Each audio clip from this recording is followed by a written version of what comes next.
Hi hello नमस्ते श्री स्वामी समर्थ पूजा daily ब्लॉगमध्ये आपले स्वागत आहे। आज मी लय दिवसातनं व्हिडिओ अपलोड करत आहे, कारण का तुम्हाला वाटत असेल एवढे दिवस व्हिडिओ का अपलोड केला नाही। सगळ्यांना पण हा प्रश्न पडतच असतो, पण कसं आहे आमच्यात एक दुःखद घटना घडलेली, त्याच्यामुळं हा व्हिडिओ मी अपलोड केले नाही आहेत रोजचे। म्हणलं थोडासा गॅप टाकायच पाहिजे, कारण आपल्या घरातली व्यक्ती जाती त्यावेळेस आपल्याला माहीत असतं काय होतं आणि काय नाही ते। मग आमची लांबची नाही ती, पण माझी सख्खी चुलत सासू ह्या वारलेल्या, आणि अचानकच बरं का काहीच नसताना मग त्याच्यामुळं व्हिडिओ आपले आले नाही ती।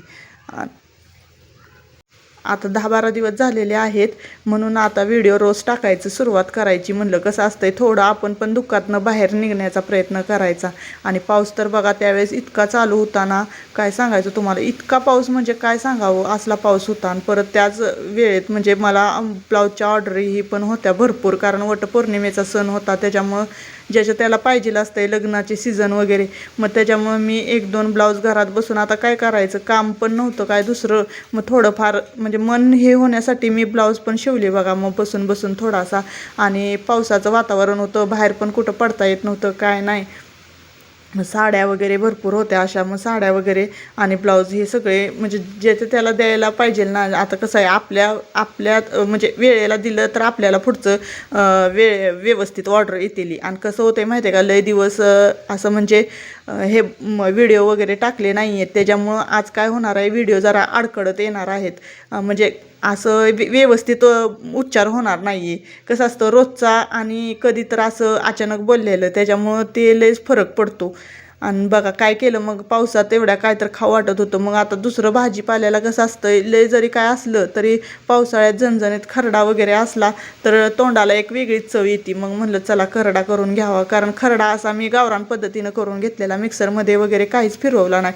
सगळ्या वस्तू भाजून घेतल्या चांगल्या खरपूस होईपर्यंत, आणि लगेच खलबत्त्यात कुटून घेतलं। आणि तुम्हाला सांगू का, एक नंबर असा खरडा झालता। आणि ज्वारीची किंवा बाजरीची भाकरी आणि थोडंसं दही आणि खरडा, एक नंबर खायला मस्त लागतं। आणि पाऊस कसा बघा बंद झाला आमच्या सगळीकडं, पुण्या मुंबईला सातारा कोल्हापूर इकडे सगळीकडे जाम झाले, पण आमच्याकडं अजिबातच पाऊस नाही आहे। पावसाचं कसं झालंय माहिती आहे का, सगळीकडे पडतोय। आणि ह्या भागात म्हणजे आम्ही ज्या भागात राहतो पंढरपूर साईडला, तिथंच पाऊस नाही आहे। आमचं गाव आहे पिलीवमध्ये तर कधी म्हणजे मला आठवतच नाही असा एवढा पाऊस पडला आहे किंवा भरपूर असा झाला आहे। तेवढ्यापुरतंच पाऊस पडतो, पूर वगैरे तर येण्याची भानगडच नसते इकडं। मग म्हणलं सगळीकडे पाऊस पडतोय आणि आमच्याकडं सुटलंय वारं, नुसतं भुतावानी वारं। आता एखाद्या दिवशी तुम्हाला वाऱ्याचा सुद्धा व्हिडिओ करून दाखवेन, तुम्ही म्हणसाल की खरंच वाऱ्याचा सुद्धा व्हिडिओ दाखवते नाही, खरं तुम्ही बघाच असलं वारं होतंय ना की सायकल्या, परत तुम्हाला सांगते अजून चालणं किंवा असं लहान वगैरे पोरं असली ना असं उडून जातील एवढं असं वारं आहे। मग परत म्हणलं चला चाललंय आपलं पावसाचं वातावरणाचं निसर्गाचं चालू दे आपलं, पण आपण काम कसं कंटिन्यू ठेवायचंच असते। मग म्हणलं चला आपलं पोरांना खायचा होता आज पराठा म्हणजे कायच नव्हतं भाजीला, मग काय करायचं म्हणलं, सहज चपाती भाजी खाऊन बी रोज कंटाळा येतो। मग म्हणलं चला लगेचच बटाटे वगैरे लावली, आणि ती माझ्याकडनं पण काय झाली एक मोठी चूक झाली की बटाटा लय शिजला गेला। बटाटा थोडाफार शिजला असताना तर काय वाटलं नसतं, बटाटा लय शिजल्यामुळे जरा असा भाजी पातळ झालती, पण काय नाही व्यवस्थित झाले पराठे वगैरे। आता पराठ्याची रेसिपी वगैरे तुम्हाला माहीतच असेल, कारण का आपण कसं आहे नेहमी आपण काहीतरी भाजीला नसल्यावर वेगळं काहीतरी करतो, म्हणून मी तसंच आपलं काहीतरी थोडंफार केलं। आणि पोरांना कसं जरा वेगळं दिलं ना तर जेवते ती पण, नाहीतर चपाती भाजी रोजची म्हणल्यावर कंटाळा येतो। मग म्हणलं आता एखाद दिवशी जरा वेगळं काहीतरी थोडंफार त्यांच्यासाठी कसं असलं म्हणजे बरं वाटतंय। आणि बघा ही भाजी कशी झालती, माझ्याकडनं पूर्ण पातळ झालती। आता त्याला काय करायचं आणि फ्रीजमध्ये ठेवायचं जरासं घट्ट व्हायला, म्हणलं तर लाईट पण नव्हती। मग मी थोडंफार तसंच आपलं पराठे वगैरे करून घेतले, आणि म्हणलं चला पटायशीने हे होतंय तर आपलं दुसरी कामं करून घ्यावी। आणि हा व्हिडिओ कसा मिक्स आहे, म्हणजे थोडे क्लिपा घेतलेल्या आहे, त्या लय दिवसाचा व्हिडिओ आहे, मग ती थोडंसं पूर्ण हे केला।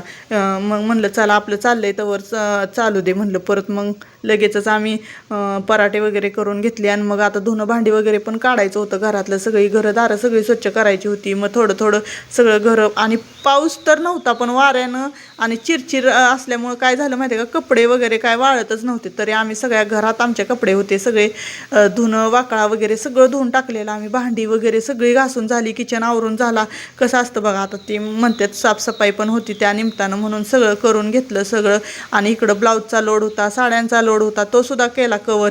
कसं असतं थोडं ही थोडं ती. आणि मी सकाळी 5:30 वाजता म्हणजे 5:30-5ला उठायची. तेव्हापासून जी मला वेळ नसायचा ती मी संध्याकाळी मला वाटते 10:30 आणि 11 वाजायची मला रोज झोपायला. ह्या 4-8 दिवसात एवढा लोड होता. मग तो सगळा पूर्ण कवर केला मी.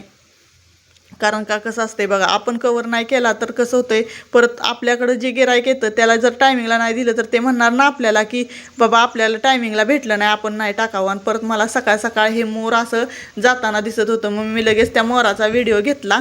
आणि गुलाबाची फुलं पण लागलेली झाडांना, पण आता देवाला वगैरे घालायची नव्हती म्हणून मी तशीच ठेवली झाडाला. परत 10-12 दिवसांना असं आम्ही देवपूजा वगैरे केली. बघा कसे वाटतात. असं देवाची पूजा नाही केली ना तर मन प्रसन्नच वाटत नव्हतं. पण काय करायचं आता, कसं असं देवाला पण पापात घालायचं नसतं म्हणून देवाची पूजा करत नसतात. म्हणून मी म्हणलं चला आता देवपूजा वगैरे सगळं क्लीन करून घेतली. परत माझं लगेचच एक पार्सल आलं, ते पार्सल वगैरे घेतलं. आणि आजचा व्हिडिओ कसा वाटला ताईनो ते नक्की कमेंटमध्ये सांगा.